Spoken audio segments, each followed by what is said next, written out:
Welcome back to Unapologetically Visible, the podcast for high achieving Latina and women of color founders who are done being the best kept secret. I'm your host, Christina Olivarez, award winning visibility and leadership coach, TEDx speaker, and founder and CEO of the Social Butterfly Gal and Hustle and Socialize. There is a private thought that I know many of you are carrying that you would never say publicly. And that thought is, do I really have to become an influencer in order to monetize my voice? Or even worse, is my story actually valuable for compensation? Or am I overestimating myself? That thought right there, those two, is the fracture point.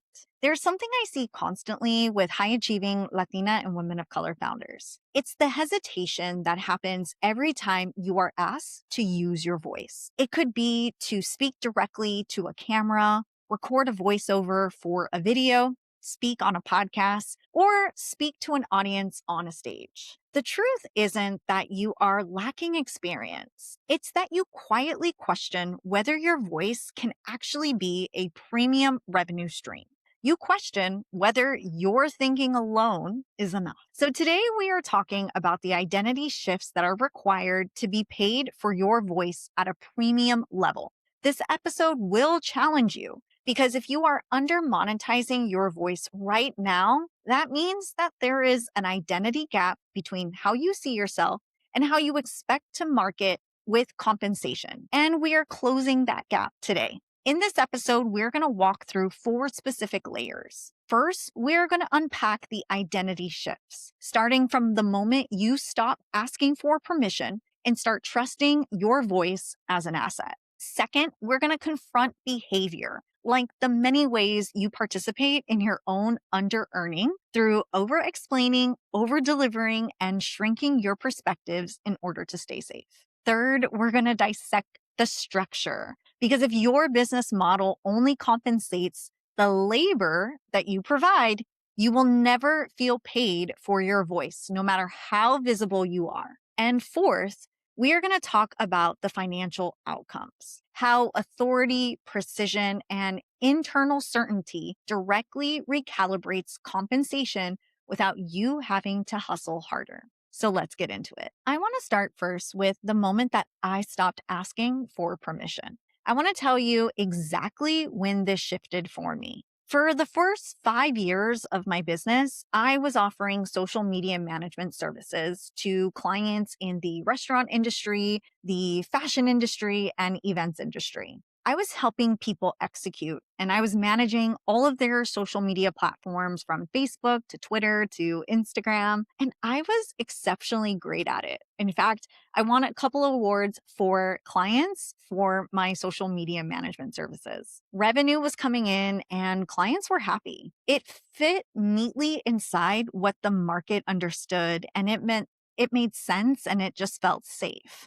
But internally, I was feeling restless because I was starting to notice something that was making me feel very uncomfortable. I wasn't being paid for my frameworks, my perspectives of how I think and solve my clients' problems, or even the strategies that I was working on with my clients. I was being paid for the work that I would produce. And those are 2 very different currencies. I would sit in on strategy meetings and realize that the most valuable part of our conversation wasn't the content calendar that I was building for my clients or the captions I had drafted, but it was the way I reframed their positioning within 5 minutes. It was the patterns that I was spotting in their messaging that they hadn't seen for months or even years. And it was the way I could hear the identity gap in their brand voice before they even did. I am a very strategic person and a strategic thinker. I've always been. But at that point,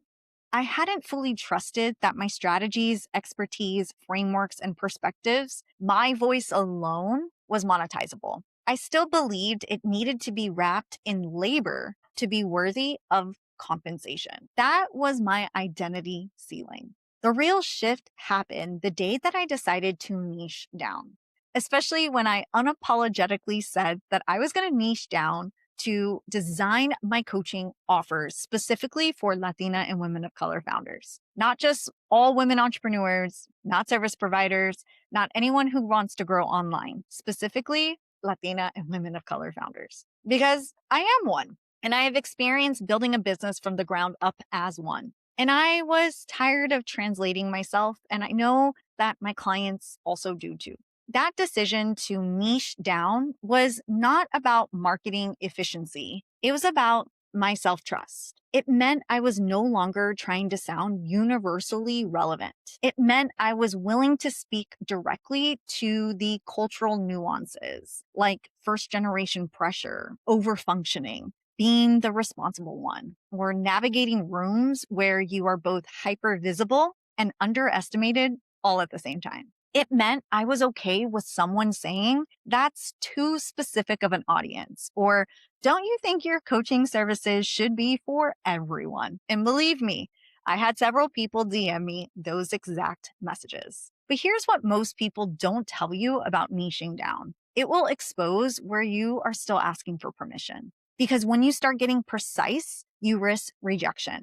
And when you get culturally specific, you risk being misunderstood. When you stop trying to be broadly impressive and start being intentionally aligned, the room gets smaller before it gets stronger. But the moment I stopped trying to be impressive to everyone and started being precise for my people, my authority sharpened. My messaging stopped sounding just like universal expertise and started sounding like conviction. And conviction is what the market pays for. Being paid for your voice requires you to trust your voice because your voice is the asset.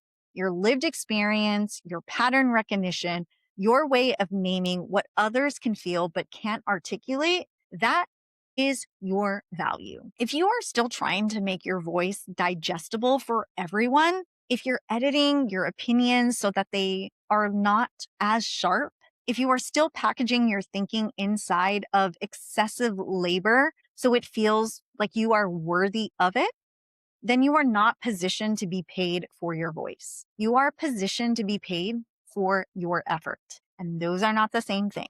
The identity shift begins the moment that you decide that your perspective does not need universal approval to deserve premium compensation. That is where permission ends and ownership begins. And when it comes to ownership, it starts with your behavior. This is where it gets uncomfortable because behavior is measurable. Behavior is super visible, and it's where your internal beliefs leak into the marketplace. Many of you say you want to monetize your voice. You say that you want to be paid for your perspectives and that you want speaking opportunities. But if I observed your behavior for 30 days, your patterns would tell me a different story. Many of you over-explain your messaging. Not because you're lacking clarity, but because you are preemptively defending yourself against criticism that hasn't even happened yet. You are arguing with an invisible objections before anyone has raised them. And that is not communication. That is the anticipation of a threat.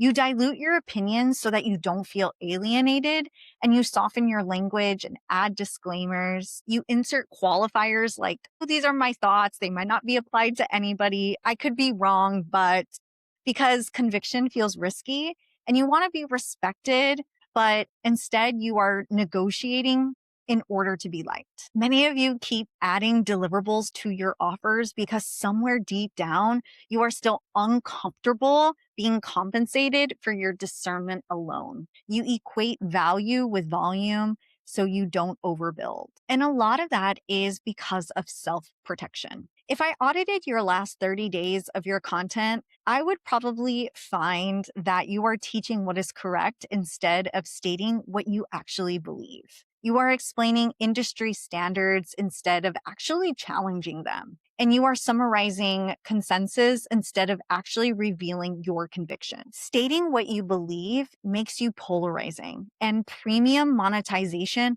requires a level of polarization because premium buyers are not searching for information anymore. They are searching for people that they want to work with that are in alignment with their value system and also want to be in a direct partnership with someone whose thinking feels definite and not tentative and that challenges their beliefs so that they can grow. You cannot get paid for your voice if you are afraid of that friction. Friction is a signal that you have not taken a stance. And definitely you cannot be paid for your voice if you're still optimizing for likes. Likes reward relatability, but it doesn't leverage authority. If your nervous system equates visibility with danger, then your body is going to always perceive threat when you start utilizing your voice, which is why your messaging sometimes becomes a little safer and your offers become a little heavier.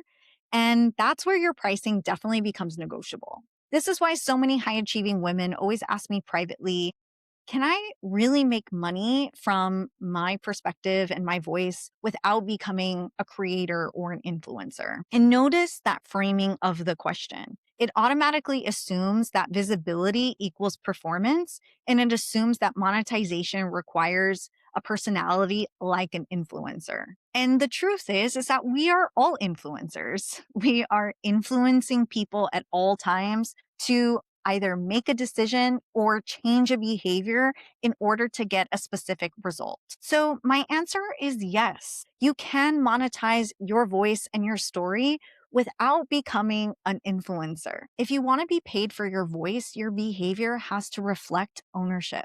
That means fewer disclaimers, fewer overbuilt offers, fewer defensive paragraphs, and more precision, more decisiveness, more willingness to let the wrong people misunderstand you. If your business model doesn't reward your thinking, you will resent your visibility. You can have the most powerful internal shift. You can finally trust your voice and start speaking with conviction. But if your business model is still engineered to compensate labor instead of your thought, you will unconsciously return to overworking. This is where many of my clients often get stuck. They say, I want to monetize my voice, but their revenue is still depending on their execution. When we think about it, hours, deliverables, retainers, access, production, then they start wondering why they feel exhausted every time they get more visible. It's because the structure punishes thinking and rewards output. You cannot claim that your voice is your powerful asset while you're operating inside a model that only pays you for what you produce. That tension starts creating resentment. When I decided to sunset my social media management services and fully stepped into identity-driven visibility and leadership coaching, I wasn't just swapping out services for coaching. I was changing what my business model actually rewards. Before, I was being compensated for the execution and implementation. But after I built my ecosystem, that started to compensate my discernment as a coach. This is where the structural decisions of how I've built my offers come into play. So for example, my 90-minute intensive is not priced based on time. It is priced based on the diagnostic clarity that my clients receive, and clients leave with friction named blind spots exposed, directions to stabilize. They are not paying me to work. They are paying me to see what they cannot see while they are actually inside of their business. My VIP day is not about more access to me. It is about compression and about collapsing 90 days of indecision into one contained room for a specific number of hours where the right decision gets made and held. And my long-term private coaching program is not about hand-holding my clients. It's about stabilizing leadership over time so that my clients stop reopening decisions, stop spiraling, stop diluting their power every single quarter. My clients are not paying me for specific task management. They are paying me for containment and recalibration. That is structural alignment with my voice. And if I'm being honest, the shift was super uncomfortable because when you remove deliverables as the justification for the price, you are forced to stand fully in the value of your thinking, your frameworks, your lived experience, your expertise, and your perspectives. And that is nowhere to hide. This is why some of you keep overbuilding your offers. Many of you add more modules, more bonuses, calls, Slack access, because it feels safer to say, look at how much they are getting instead of saying, look at the quality of my discernment and my lived experience. Here's the question you must answer if you want to be paid for your voice. What exactly is someone paying you for? Not what do they receive, but what are they actually buying? What is the problem that you help them solve? And if the answer is just task execution production, then you are not monetizing your voice, your frameworks, or your lived experiences. You are just monetizing your capacity. High level clients are not paying for access to your personality. They are paying for proximity to your lifestyle and the business that you have cultivated and created that is also going to in turn help them solve their problems and their challenges so that they too can have an incredible life in business that is aligned in what they believe is success. They're not paying for how many times they can DM you. They're paying for access to your discernment and the quality of your thinking, the speed of your pattern recognition, and the stability of your leadership. And your business model must be engineered to compensate all of that. If your structure does not reward thinking, you will continue to feel underpaid, no matter how visible you become. Because the problem won't be about your voice, it's going to be about the architecture, and that is the decision. Now let's talk money. The moment we connect to it as compensation, that's when something tightens. You want to be paid more, but you are not yet willing to be more precise. And precision is what increases compensation. Authority increases compensation because authority reduces uncertainty, and high ticket buyers pay to reduce uncertainty and reduce risk. When your voice is sharpened and your positioning is narrow, your pricing does not feel inflated. It starts feeling anchored. You stop constantly adjusting your rates based on market anxiety because the price now reflects clarity, not calculation. That's when sales cycles shorten because the right people self-select. They hear you and think, that's the lens I've been looking for. You are no longer trying to convert everyone. You are qualifying for alignment. This is what most people misunderstand about premium pricing. Premium compensation requires you to speak as if you are already trusted. I want you to pause here for a moment. Maybe grab your journal or open a note on your phone. And I want you to sit still for a minute and answer these questions without performing for yourself. I want you to answer this. Where am I still performing intelligence instead of owning my perspective? Where does my behavior signal fear of friction rather than commitment to my conviction? Does my current business structure actually monetize my thinking and my voice, or just my capacity? And am I pricing for my authority or from anxiety? Now imagine that you fully trusted your voice. How would your content change this week? Would it get sharper? How would your offers simplify? What would you stop including because you no longer need to justify the price? And what would you charge if you were no longer negotiating with your own doubt? Notice the discomfort that rises as you consider and go through these questions. That is your identity gap. It's the space between how you see yourself privately and how you allow the market to see you publicly. And closing the gap is the work. If you're a Latina or woman of color founder who was tired of carrying the mental load alone, tired of reopening the same decisions every quarter, this is the work that we do. In a 90-minute intensive, we diagnose the friction and name it so cleanly so that you leave with a stabilized next move. In a VIP day, we compress what you have been dragging for months into one decisive container. And in my long-term private coaching programs, we build sustainable leadership so you can stop second-guessing your visibility and start moving with authority again.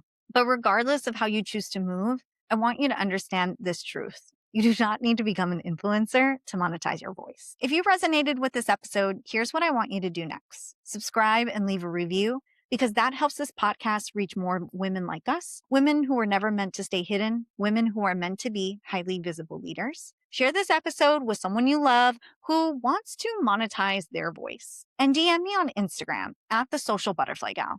Tell me your biggest reframe, your biggest breakthrough from today's conversation.